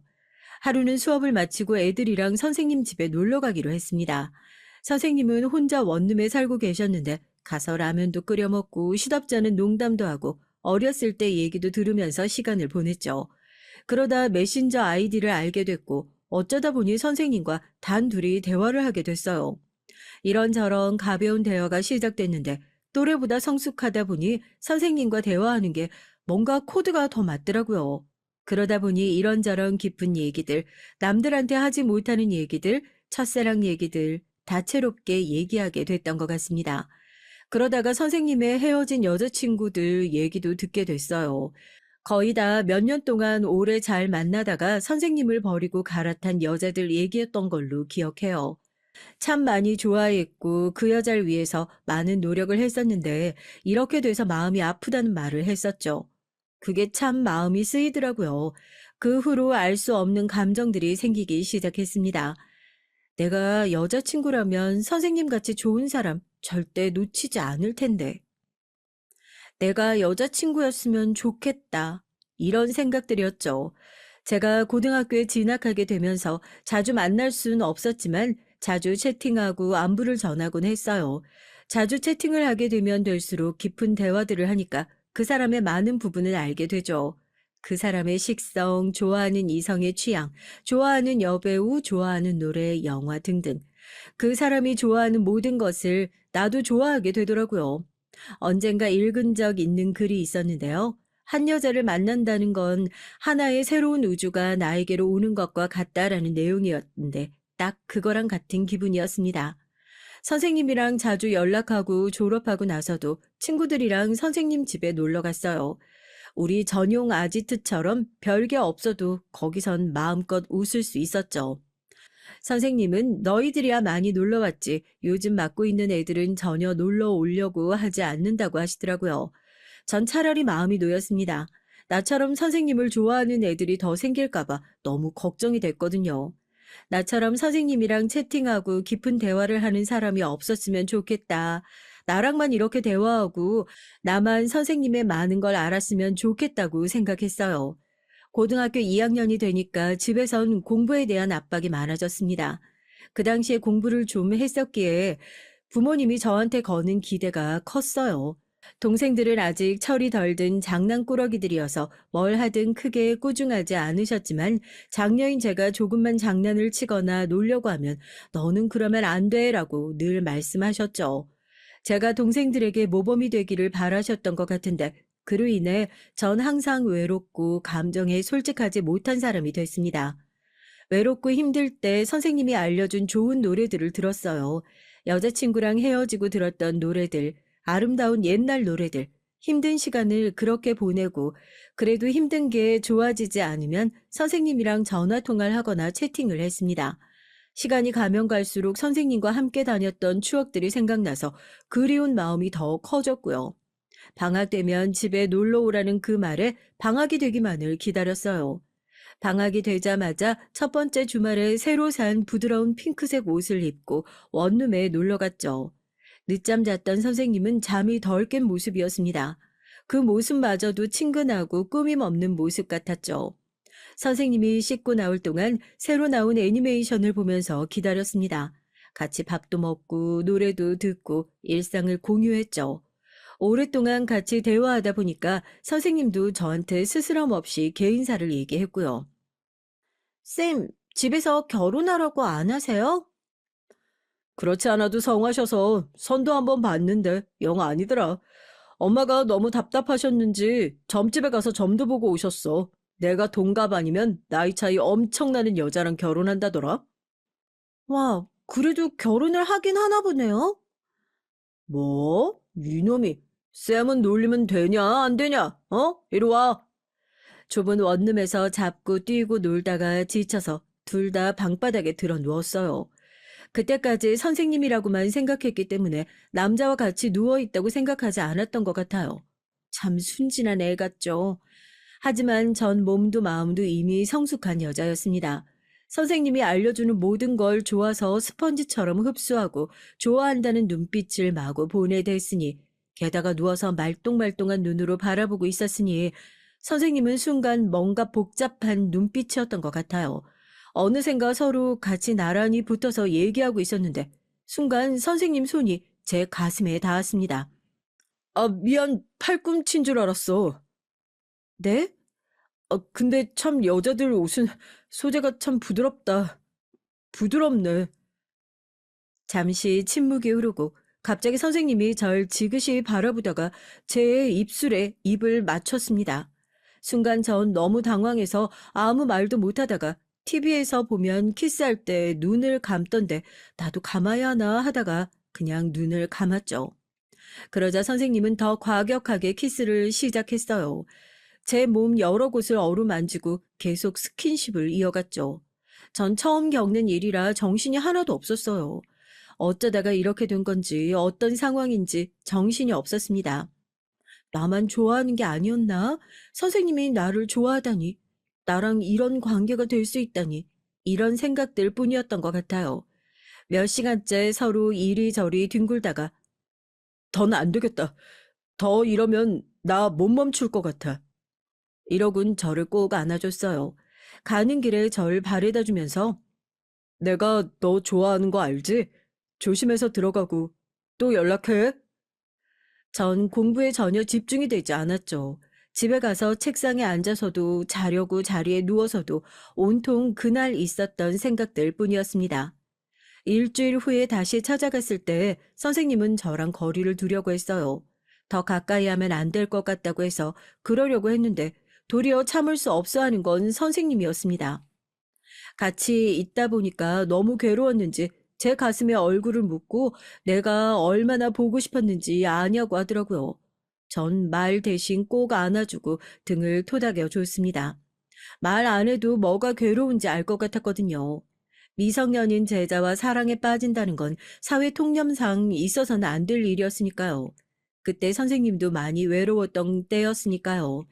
온 마음과 정성을 다해서 몇 년 동안 서로 사랑했어도 떠나버리는 여자들밖에 없었는데 오직 내가 세상의 전부인 양 나만 초롱초롱한 눈으로 바라봐주는 어린 여자가 생긴 거였으니까요. 자기 자신과 계속 싸우던 선생님은 결국 저한테 또 키스를 퍼붓기 시작했습니다. 제 몸을 어루만지고 사랑의 말을 속삭였죠. 전 그런 행위들에 흠뻑 취해서 계속 사랑받고만 싶었어요. 지금 우리가 어떤 상황에 처해 있는지 뭘 하고 있는 건지 정확히 판단이 되질 않았죠. 선생님은 이러다가 큰일 나겠다 싶었는지 고3 수능 칠 때까진 다시 원룸에 오지 말고 전화통화만 하다가 수능 치고 보자고 약속을 했습니다. 꼭 수능 잘 치라고 응원을 해주면서 치고 오면 네가 원하는 선물도 사주겠다고 말이죠. 그렇게 헤어지고 나서도 공부에 집중이 잘 되지 않았어요. 그때 일만 생각하면 하루에도 몇 번씩 정신이 아득해지는 기분이었죠. 그 사람이 피는 담배 냄새가 내 몸에도 밴 것처럼 담배 피는 사람들이 보이면 무의식적으로 그 담배 냄새일까 싶어 지나가다가 냄새를 맡곤 했어요. 꼭 맑은 피부 위에 화상 자국이 난 것처럼 그 자국만 보이는 것 같았고요. 그렇게 다시 만날 날만 기다리면서 공부해 했던 것 같습니다. 수능을 쳤는데 다행히 원하는 대학에 갈 성적이 나온 것 같았어요. 그렇게 공부에 집중도 못했는데 난 정말 운이 좋다고 생각하면서 선생님한테 예쁘게 보이고 싶어서 2주 만에 10kg를 뺐습니다. 우유만 먹고 다른 건 아무것도 안 먹으면서 버텼어요. 예쁜 옷을 골라 입고 원룸에 가선 선생님께 와라가 안겼죠. 서로 많이 보고 싶었던 걸 참고 또 참아서 그랬는지 그야말로 사랑 말고는 나눌 게 없었습니다. 서로에게 미친 것처럼 하루 종일 뒤엉켜 있었어요. 앞으로 가게 될 대학보다 마음은 다 선생님한테 가 있었고요. 학교에서 담임 선생님이랑 학교 때문에 대화하고 돌아서다가 갑자기 어지러워서 넘어졌어요. 멀쩡하던 애가 갑자기 쓰러지니까 걱정이 되는 마음에 병원에 데려가셨는데 임신이라고 하더라고요. 갑자기 너무 겁이 났습니다. 선생님께 비밀로 해달라고 사정했지만 학교는 몰라도 부모님께는 알려야겠다고 하셔서 결국 부모님이 아시게 됐고요. 우리 집도 선생님 집도 결국 발칵 뒤집어지고 고성이 오갔습니다. 학교 선생이라면서 애한테 무슨 짓을 한 거냐. 다 큰 애인데 작정하고 원룸 찾아온 거 아니냐. 몸으로 들이댄 것 같은데 우리 아들도 피해자다. 이런 충격적인 말들이 오고 갔죠. 서로가 상처 입히는 말만 하는 통에 전 울기만 했고요. 엄마 아빠한테도 너무 미안하고 제가 한 행동들이 부모님을 상처 입힐 거라는 생각은 못한 거죠. 기왕 이렇게 된 거 좋게 해결합시다. 사람 좋아하는데 이유 있나요? 옛날 같으면 결혼하고 애 낳을 나이 맞잖아요. 식은 조용히 치르는 걸로 합시다. 극적인 타협을 이뤘지만 갑자기 일어난 모든 일들은 저한테 그냥 혼란 그 자체였습니다. 어쨌든 고등학교 졸업과 동시에 결혼을 하게 됐어요. 식은 조용하게 가족들끼리 치러졌고요. 친구들도 초대하고 모두의 축하를 받는 결혼을 하고 싶었는데 이렇게 결혼을 하게 된다는 게 조금 서글프게 느껴졌습니다. 그래도 좋아하는 남편이 있으니까 다 괜찮다고 생각했어요. 근데 그걸 잊고 있었더라고요. 제 친구들이 결국은 다 선생님 제자라는 거죠. 시댁에서 선생님은 제 고등학교도 아닌 중학교 선생님이었기에 사실 알려지면 선생님의 평판에 큰 금이 갈 거라는 거였어요. 결국 전 도둑 결혼을 하고 동창들과도 인연을 끊어야 했습니다. 한 10년쯤 지나고 나면 친구들한테 얘기할 수 있을까 자초지종을 다 설명해야 하는데 그때는 다들 이해해 줄까? 생각이 복잡해지기만 하더라고요. 가끔 누구누구랑 사귄다더라, 누구누구가 결혼했다더라, 누가 다쳤다더라, 이런 소식들을 남편을 통해서 들을 뿐이었죠. 가끔 생각해도 결혼을 그렇게 다른 주변 사람들에게 숨기면서 하는 게 아니었는데 하고요. 도둑 결혼이라고 하잖아요. 길 가다가 동창을 만날까봐 배를 가리고 늘 마스크에 모자를 쓰고 다녔고요. 그래도 어떻게든 대학 문턱은 밟고 싶었는데 조산기가 있다고 집에 가만히 누워있기만 해야 한다고 해서 입학도 하지 못했어요. 임신이 아니라 몸에 병균이라도 들어간 사람처럼 내 몸이 아니었던 것 같아요. 선생님도 걱정하고 옆에 있어줬지만 점점 지쳐가는 게 눈에 다 보일 정도였죠. 학교에서 애들 가르치고 선생님들이랑 인간관계에 지치고 피곤한데 집에서라도 자기를 힐링시켜 줄 수 있는 사람이 필요했었던 것 같아요. 근데 집에도 자기만 바라보는 힘들고 우울한 임산부가 있다는 게 결국 마음의 짐이 됐는지 집에도 늦게 들어오고 제가 아무 말 하지 않아도 제발 아는 척 안 해줬으면 하는 얼굴이 가득했습니다. 서로 대화가 잘 돼서 좋았는데 도리어 결혼 후부터 대화가 많이 줄었던 것 같아요. 그때부터 우울증이 생겼던 것 같습니다. 너무 대화할 사람이 없던 차에 학교 다닐 때부터 대화하던 친구가 생각났어요. 이 친구랑은 이상한 게 중학교 다닐 땐 대화 한번 제대로 한 적이 없다가 고등학교 진학하고 나서 한 번씩 연락을 하곤 했었는데 대화도 잘 되고 친해졌었죠. 의남매를 맺자고 할 만큼이었어요. 사실은 같은 나이라 남매도 아니었지만 그냥 누나 동생 하면서 지내기로 했고요. 그래도 그 친구랑 시시콜콜한 얘기하면서 동창들 얘기도 전해 들으면서 웃고 놀았던 것 같네요. 아, 이런 게 내 나이대에 맞는 사람과의 대화구나. 별거 아니더라도 그냥 편하고 그냥 웃기고 재밌네 하는 걸 알게 됐죠. 한 번씩 시어머니랑 시누이가 집에 왔었는데 그건 참 고문이 아닐 수 없더라고요. 왜 시월드라고 하는지 알 것 같았죠. 이리저리 참견하고 출산 준비는 하고 있는지 다 체크했고 제가 평소에 잘 먹지 못하는 음식들도 먹어야 한다고 억지로 먹이곤 하셨어요. 아이를 위해서라며 계속 먹이시는 바람에 신경을 좀 썼더니 구토가 나오고 얼굴에 두드러기가 올라왔죠. 아이 때문에 약도 먹지 못하는 상황이라 너무 당황했는데 얘기를 들은 남편이 너도 참 유별나다 정말 이렇게 얘기를 하더라고요. 세상에 누가 보면 부모가 정략 결혼시켜서 결혼한 줄 알겠더라고요. 애가 없었으면 이 남자랑 결혼하긴 했을까? 이런 생각이 들었죠. 내가 너무 섣불렀구나. 준비 없이 한 결혼이다 보니까 무슨 일이 있어도 부모님께도 말도 못하고 친구들과도 인연도 거의 다 끊었고 한 명 남은 친구만 바라보다 모든 걸 다 털어놓고 사는 것도 바보 같은 짓이란 생각이 들더라고요. 과거의 날 가슴치며 후회해도 소용이 없었죠. 선생님과 사랑 나눴던 그 원룸에 찾아가 수백 번 불을 지르고 집을 망가뜨리고 문을 걸어 잠그는 상상을 했습니다. 아이도 결국 알아버렸나 봐요. 엄마가 아직 준비가 되지 않았다는 걸. 결국 8개월 후반이 돼서 아이 심장이 더 뛰지 않는다는 소리를 들었죠. 충격이 너무 커서 아무 말도 못했습니다. 결국 수술해서 죽은 아이를 꺼냈어요. 제 몸에선 아이를 먹일 모유가 나오기 시작했고요. 아이에게도 미안하고 저 자신한테도 미안했습니다. 아이는 다시 가지면 되니까 어두워지지 말자. 근데 아이를 더 가지고 싶지 않아. 내가 왜 아이를 가져야 하는지 모르겠더라고요. 사랑이 식은 남자와 굳이 아이를 가져야 하나? 내가 전적으로 믿고 좋아했던 남자가, 내 인생을 다 걸고 만나던 그 남자가 사실은 그저 변해버리기 딱 좋은, 정말 아무것도 아니란 것이 더 힘들고 눈물이 났어요. 이렇게 제 삶을 그냥 놔둘 수는 없었습니다. 어두워지고 저를 더 아프게 하고 싶지 않았죠. 몸조리가 끝나고 난 후에 다시 운동을 시작했어요. 몸이 다시 슬림해지고 건강해지는 것 같아 기분이 좋았습니다. 나한테 크게 관심도 없던 남편이 내 몸이 회복되니까 다시 잠자리를 원하기 시작했어요. 계속 잊고 지냈는데 선생님이니까 늘 바른 모습, 좋은 모습으로 나를 대해주겠지 했던 건 그냥 제가 갖고 있던 헛된 망상일 뿐이더라고요. 그냥 유머러스하고 아는 거 많은 성욕이 왕성한 남자, 그게 남편의 정이었습니다. 시댁에서도 계속 남편 나이도 있으니까 빨리 아이를 가지라고 성화였죠. 전 아직 회복되지 않았다고 얘기했지만 넌 젊으니까 괜찮다고 하면서 아이 가지기를 종용했어요. 뒤에서 수군거리는 소리에 또 전 엄청나게 상처를 받았습니다.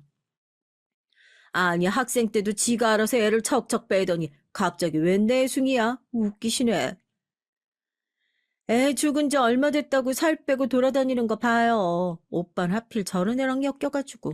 오빠가 우리한테 그랬잖아. 어린애가 계속 찾아와서 몸으로 들이대서 정신 못 차렸다고. 죄송하다고요. 두고 봐요. 얼마 안 가서 또 임신하겠지 뭐. 자기 편한 대로 나를 깎아 내려가면서 가족들에게 날 저렇게 얘기했구나. 그래서 저렇게 시댁 식구들이 나를 벌레 보듯 보는 거구나. 너 이제 대충 몸도 회복된 것 같은데 우리 가게 와서 일도 좀 배우고 일 좀 거들어. 저 아직 몸이 다 회복 안 된 것 같아요. 조금 후에 도와드리겠습니다. 제 마음 추스르는 것도 좀 걸릴 것 같고요. 그럴 때는 혼자 마음 추스른다고 되는 게 아니야. 내일 8시까지 가게로 와. 네. 내가 생각했던 것과 달리 어머니는 절 거의 알바생으로 생각하시는 것 같았죠. 아침부터 저녁까지 제가 잠시라도 앉아있는 꼴을 못 보는 것 같더라고요. 옆에 같이 일하는 아주머니가 유산한 지 얼마 안 된 며느리를 이렇게 부려먹는 시어머니는 처음이라고 진짜 자기 딸은 그렇게 애지중지하면서 한숨을 쉬시더라고요. 며칠 동안은 그럭저럭 버틸만은 했는데 3일이 지나니까 슬슬 몸이 힘들어지더라고요. 그래도 시어머니 성화에 아침부터 나가서 일했는데 갑자기 아랫배에 심한 통증이 생겨서 괴로워하다가 넘어졌는데 나중에 정신 차려보니까 제가 쓰러졌었다고 하더라고요. 정신 차려보니 병원이었습니다. 정신이 좀 드세요? 유산하셔서 정신 잃으셨어요. 유산이요? 저 사산한 지 얼마 안 됐었는데. 아직 몸을 좀 추슬렀어야 했는데 식당에서 일을 하셨다고요? 그렇게 무리하시면 안 됩니다. 계속 이렇게 되면 습관성 유산이 될 수 있어서 아기를 가지고 싶어도 못 가지게 돼요. 지금 나이가 어려 금방 회복한다고 해도 이게 반복되면 큰일 납니다. 스트레스 받지 마시고 치료에 집중하세요. 이분 보호자는요? 시어머니 오셨었는데 식사하러 가신다고 아들이랑 나가시더라고요. 혹시 지금 퇴원 가능한가요? 아니요, 조금 있다가 한 이틀 정도 회복하고 가세요. 전 바로 병원으로 엄마를 불렀어요. 엄마, 나 여기 땡땡 병원인데 좀 와주세요. 황급히 달려온 엄만 내 상태를 보고 계속 우셨어요. 밥 먹고 온 남편에게 뭐라고 하셨죠? 자네는 애가 사산한 지 얼마 되지도 않았는데 또 임신을 시키다니. 어머니가 몸도 다 회복되지 않은 애를 일 시키는 건 알고 있었나? 남편이 우물쭈물하자 엄마는 더 언성이 높아지셨죠. 학교 다닐 땐 자네 제자였지만 지금 자네 배우자인데 배우자로 생각은 하는 거야? 존중해주고 아껴줘야 하는 배우자. 자네 마음대로 함부로 해도 되는 그런 사람 아니라는 거네. 그건 자네 어머니도 마찬가지고 몸 추스릴 동안 집에 데려가 있을 테니까 자네는 이만 가게. 남편은 아무 말도 못하고 집으로 갔어요. 병원에서 몸이 좀 회복되고 나서 몸에 삽입하는 피임 장치를 넣었죠. 더 이상은 제 몸이 망가지게 하고 싶지 않았거든요. 당장 이혼을 할까 생각을 했습니다. 어차피 주변에 제 결혼에 대해 아는 사람도 없고 잘못된 인생을 다시 새롭게 시작하고 싶었죠. 조용히 제 인생 계획을 세우기 시작했습니다. 내가 뭘 할 수 있는지 계속 생각했고요. 글도 써보고 그림 그리기도 시작했고요. 엄마도 지원해 주시겠다고 하셔서 우선 디지털 대학에 다니기로 하고 카페 알바도 시작했어요. 이제야 제가 어디 고여 있는 게 아니라 흘러가고 움직이고 살아있다는 느낌이 들더라고요. 우선은 제 결혼 생활을 잘 마무리해 보려고 남편 집으로 다시 돌아왔죠. 몸을 핑계로 각방을 썼고요. 남편한테 컴퓨터로 PPT 만드는 거나 엑셀 쓰다가 모르는 게 있어서 물어봤는데 네가 그런 걸 알 필요가 있냐고 귀찮아 하더라고요. 애나 잘 가지고 집안 살림이나 잘 하라고 하는데 어이가 없었습니다. 당장 몸 상태 때문에 애 가질 생각이 없다고 했더니 자기 나이도 있는데 네가 애 안 가지면 이 집에 뭐하러 있을 거냐고 하더라고요. 나이 차이가 12살 나긴 했지만 제가 순간 내가 영감이랑 살고 있나 하는 생각이 들더라고요. 좀 아껴 쓰라면서 생활비를 조금밖에 안 주더라고요. 한 달에 50만 원으로 집안 살림 하라는 남편에게 지금이 1970년대인 줄 아냐고 했더니 어차피 많이 줘도 제대로 관리도 못할 거라고 하더군요. 잘 관리하면 특별 보너스를 주겠다고 하는데 어이가 없었죠. 아, 이 사람은 엄마 말대로 날 학생 때랑 똑같이 대하고 가르치려고 하는 거구나. 날 성숙한 인격체로 대하고 있지 않구나 하는 걸 뼈저리게 느꼈습니다. 제가 다른 방에서 자는 줄 알고 거실에서 자기 친구한테 하소연을 하더라고요. 아, 순수한 맛에 좀 만났고 오랜만에 나한테 올인해주는 여자 만나니까 내가 정신이 좀 나갔었나 보다. 세상에 그렇게 예쁜 애가 없었거든. 아, 근데 한 번 피임 안 한 걸로 바로 애를 가지고 바로 책임지게 생겼잖아. 세상 물정 하나도 모르는 애라 정말 미치겠다. 가만히 집에서 인형처럼 기다리다가 잠자리 상대를 해주면 좋겠는데, 아, 뭘 자꾸 하려고 요즘 이것저것 물어본다니까 피곤해 죽겠는데. 아, 정말 미치겠어. 넌 결혼 신중하게 해라. 그리고 어떻게 될지 몰라서 나 아직 혼인신고서도 안 냈어. 잘하지 않았냐? 전 아직 혼인신고서도 안 내고 살고 있는진 꿈에도 몰랐습니다. 난 뭐 때문에 이 남자한테 그렇게 빠져들고 좋아했었는지 정말 제가 제 발등 찍었더라고요. 남들을 원망해보고 싶었는데 다 제 잘못밖에 없었습니다.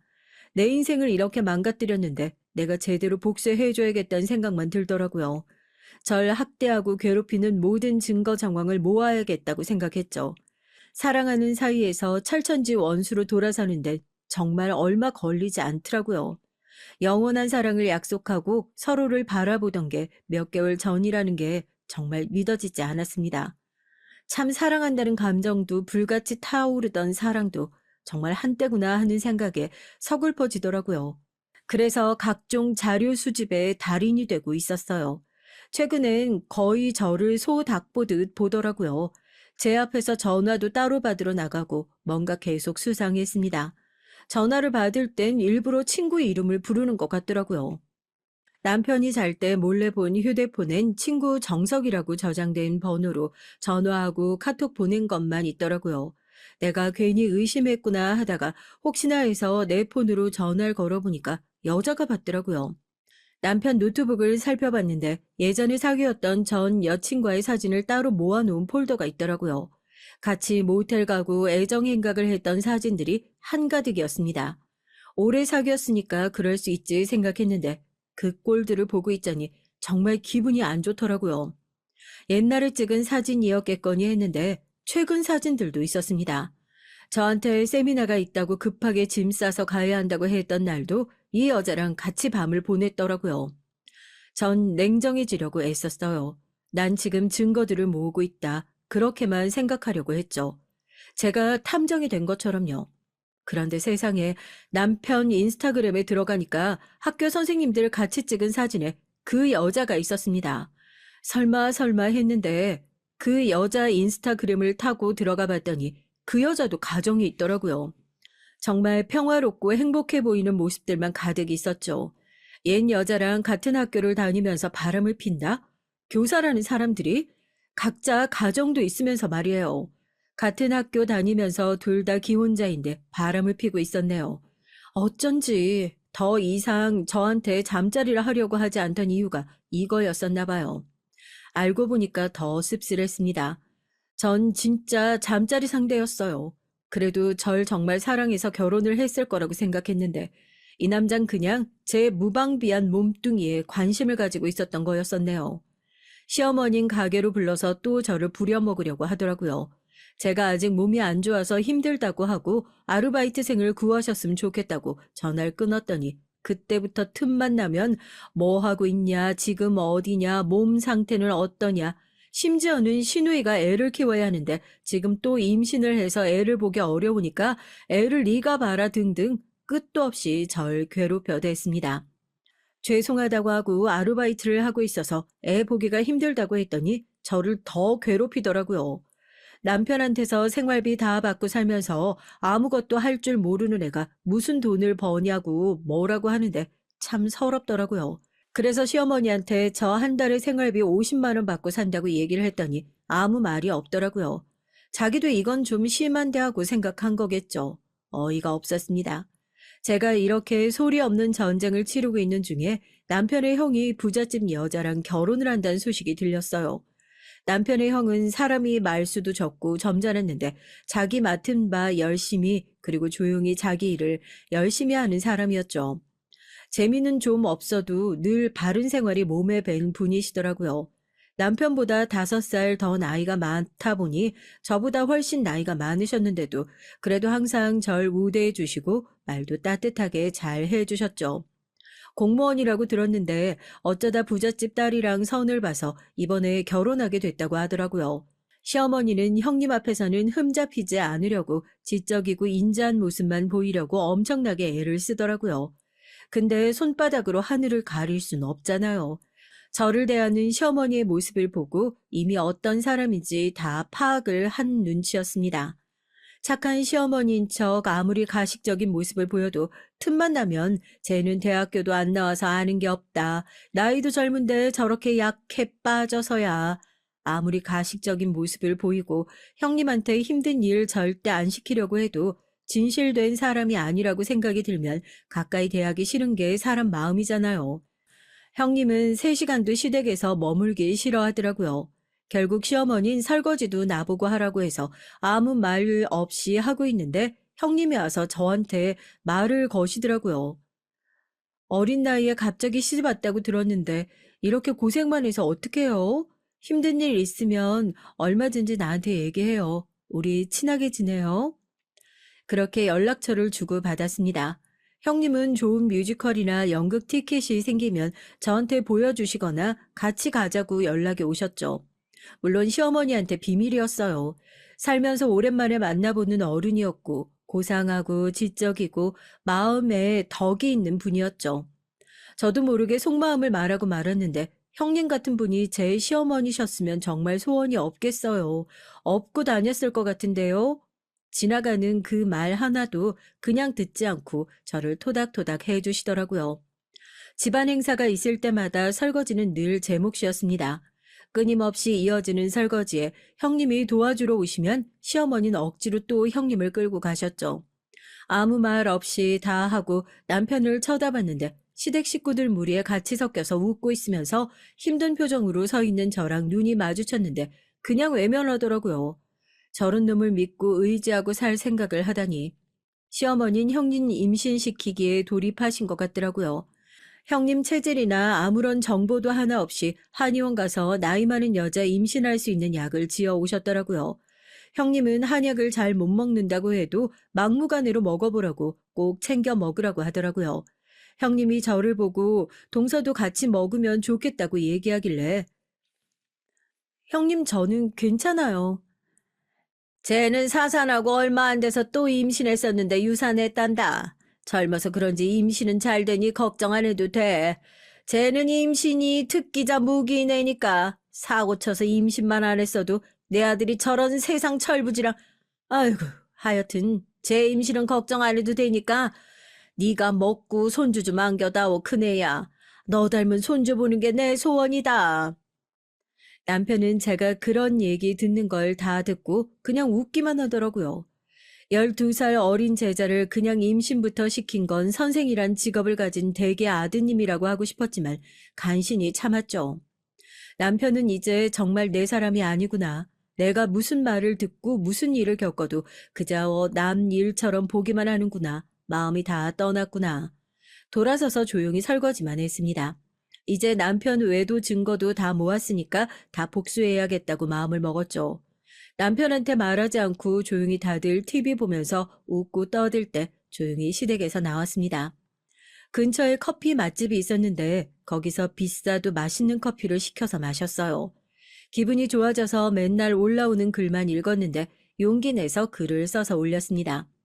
제목은 절망에서 벗어나 마시는 달콤한 커피 한 잔이란 제목으로요. 오랜만에 마신 커피가 그렇게 달콤할 수가 없더라고요. 다음날 알바 가려는데 시엄마가 신우랑 갑자기 집에 쳐들어왔어요. 나이만 어린 줄 알았는데 버르장머리까지 없는 줄 몰랐네. 어디 그런 싸구려 짓거리를 하는 거야? 대체 그게 무슨 말이세요? 중요한 일 아니면 나중에 해주세요. 저 일 가야 돼요. 네 형님 준 보약이 아무리 탐나도 아무 말 없이 약 가지고 도망간 건 좀 심한 거 아니냐? 손버릇까지 안 좋은 건 몰랐는데 너도 참 어이가 없어서 왔다. 그런 적 없어요. 다들 잘 지내고 재밌어 보이시는데 산통 깨기 싫어서 조용히 혼자 나왔죠. 그리고 전 지금 임신 생각 없어서 피임 중입니다. 그 약을 먹을 이유가 없어요. 갑자기 시어머니가 제 뺨을 짝 하고 때리더라고요. 하지도 않은 일로 맞기까지 더 화가 났습니다. 이게 어디서 나를 속이려 드냐? 뭐 꼴에 피임? 큰애 먹으라고 보약 지어온 걸 먹고 양심에 찔리니까 몰래 내뺀 거 아니니? 이 도둑년. 나가 뒤져. 감히 그걸 네가 먹어? 너 미쳤구나. 어디서 내 딸한테 손을 대? 엄마도 똑같이 시어머니 뺨을 올려 붙였습니다. 시어머니 넘어지면서 허리까지 다친 것 같았죠. 너도 맞아보니까 아프지? 네가 먼저 때린 거야. 알겠어? 이런 거지 같은 집안이랑 엮일 필요 없으니까 가자. 이제 헤어지는 마당에 시어머니라고 부를 필요도 없겠죠? 아줌마, 내가 이날을 얼마나 기다렸는지 아줌마 모를 거예요. 오늘 맞은 거 진단서까지 뗄 거니까요. 저 이제 가만히 있지 않을 거예요. 잘 준비하세요. 두 손 싹싹 빌게 해줄 테니까. 짐을 챙겨 나오는데 속이 다 시원하더라고요. 나중에 확인해 보니까 형님이 한약 한 입 먹고 너무 쓰고 속이 메스꺼워서 남편 시켜 몰래 버리셨대요. 시어머닌 그 많던 약들이 하나도 보이지 않으니까 지레 추측한 거였고요. 시어머닌 그 많던 약이 어디 갔냐 하는데 형님 내외 둘 다 우물쭈물 말을 못하고 있으니 너희 사실대로 말하라고 막내가 가져간 거 아니냐고 해서 절대 아니라고 했는데 안 믿고 쳐들어온 거였습니다. 반찬주로 친정 엄마가 왔다가 결국 그 광경을 보게 되신 거고요. 부모님한테 그동안 자초지종을 다 설명했어요. 엄마 아빠는 눈물을 흘리면서 우리가 신경 못 써줘서 정말 미안하다고 하셨고요. 앞으로 어떻게 할 생각이냐고 하셔서 지인한테 변호사를 좀 소개받을 생각이라고 얘기했죠.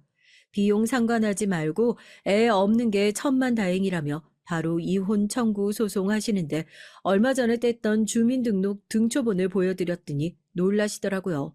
혼인신고가 안 되어 있어서 여전히 그냥 엄마 아빠 앞으로 등재되어 있더라고요. 이런 미친 것들 진짜 미쳤구만. 아빠를 진정시키고 큰형님께 전화를 드렸습니다. 형님, 도움이 필요하면 언제든 얘기하라고 하셨는데 저 지금 많이 힘들어서요. 유능한 변호사 그때 소개시켜 주실 수 있다고 하셨는데 부탁드려도 될까요? 잘 생각했어요. 내가 바로 연락처 보내줄게요. 소개받은 변호사는 대형 로펌에 소속된 엘리트 변호사였어요. 지금까지 참고 사느라 너무 고생했다고 하시더라고요. 거의 3개월 동안 자료 수집을 해둔 덕분에 바로 소송 진행도 될 것 같다고 하더라고요. 혼인 빙자 간음의 외도까지 위자료까지 빠방하게 받아내겠다고 했죠. 교사라는 직업에 타격 많이 받겠네요. 잘 좀 하시지 정말. 너무하셨네. 아유. 남편은 그냥 자기 엄마한테 상황을 전달받은 것 같더라고요. 엄마가 잘못 아시고 화를 내신 것 같은데 장모님이 엄마를 미신 건 좀 너무 심하지 않아? 자기 딸이 잘못한 것도 없는데 뺨 맞고 있는 걸 본 엄마가 똑같이 뺨 때리신 거고 쓰러진 건 당신 어머니가 쓰러진 거예요. 그냥 화를 냈다고 생각하나 본데 저한테 손찌검 하셨고 전 얼굴에 멍이 들었어요. 진단서 뗐으니까 그런 줄 아세요. 진단서라니 무슨 소리야? 법적 절차 밟을 테니까 그렇게 아세요. 절 기만하고 했던 모든 행위에 대해서 대가를 치르게 되실 겁니다. 학생 때 가르쳐준 은혜가 있어서 더 심하게 하지 않을게요. 본인이 했던 모든 행동을 꼭 반성하셨으면 좋겠습니다. 더는 같이 살 마음이 없어서 짐 싸서 나왔어요. 법원 외에 다른 곳에선 보지 않았으면 좋겠습니다. 그럼 변호사에겐 남편이 바람핀 증거와 시어머니가 임신한 절 정당한 대가 없이 자기 사업장에서 일하게 하고 노동의 대가를 지불하지 않고 학대해서 다시 유산하게 된 모든 상황과 진단서를 다 제출했고요. 통화했던 친구의 대화로 알게 된 혼인신고를 의도적으로 하지 않은 정황도 전달했고요. 재판에서 승소해서 위자료로 1억을 받았습니다.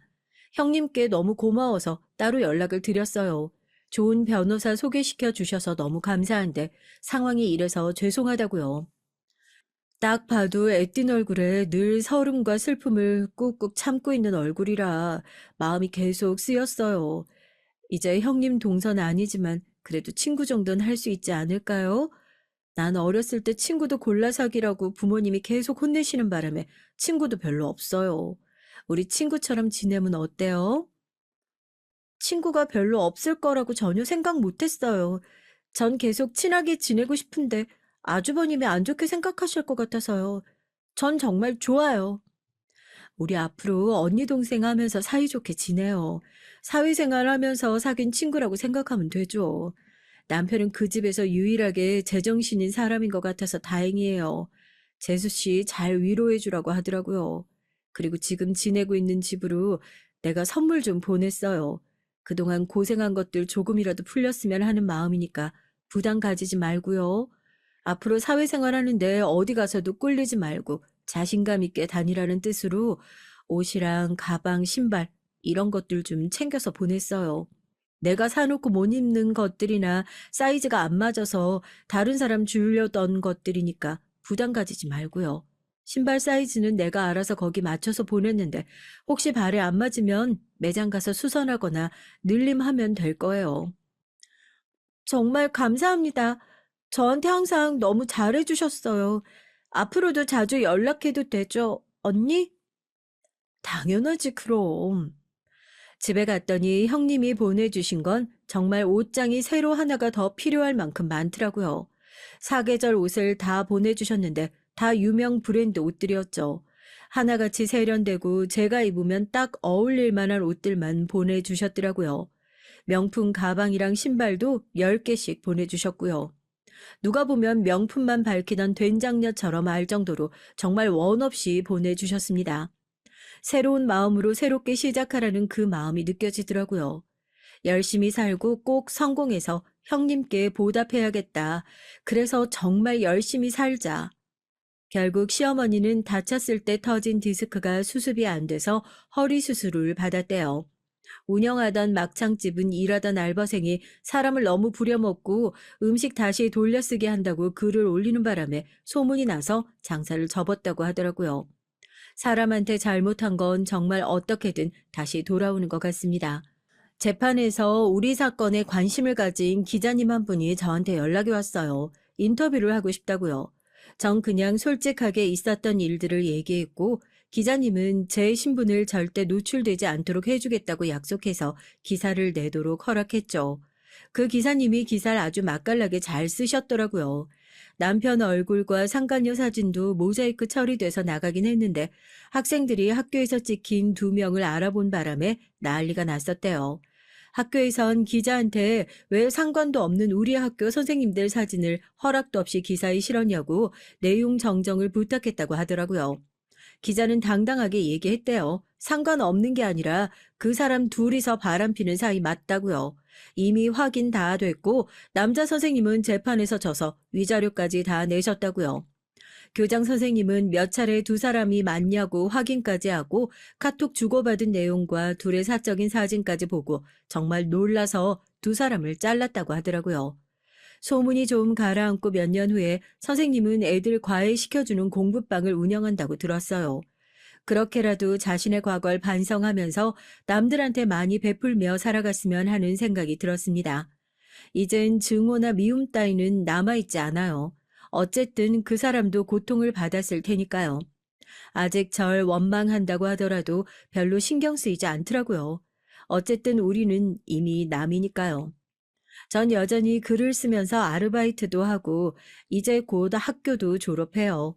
글 쓰는 사이트에서 인기 작가가 됐고 유명 출판사에서 책을 내자고 해서 오늘 계약을 하고 돌아왔죠.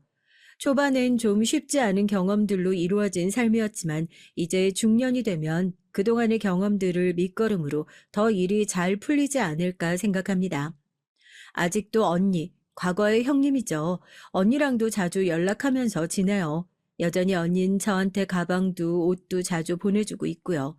이쯤 되면 일부러 잘못 사는 건지 저 주려고 그냥 사는 건지 헷갈리지만 항상 만나면 반갑고 좋은 사람입니다. 그 선생님 덕분에 얻은 건 글 쓸 소재들과 이런 좋은 인연이네요.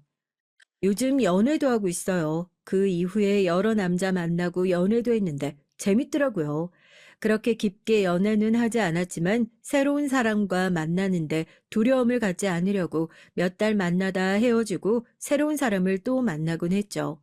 아, 이런 게 사람과 사람이 사랑하는 거고 연인과 사랑은 이렇게 하는 거구나. 이런 걸 깨달았습니다. 덕분에 글도 다채롭게 잘 써지고 좋더라고요. 사실 요즘은 지금 계약하고 온 출판사 편집장이랑 만나고 있어요.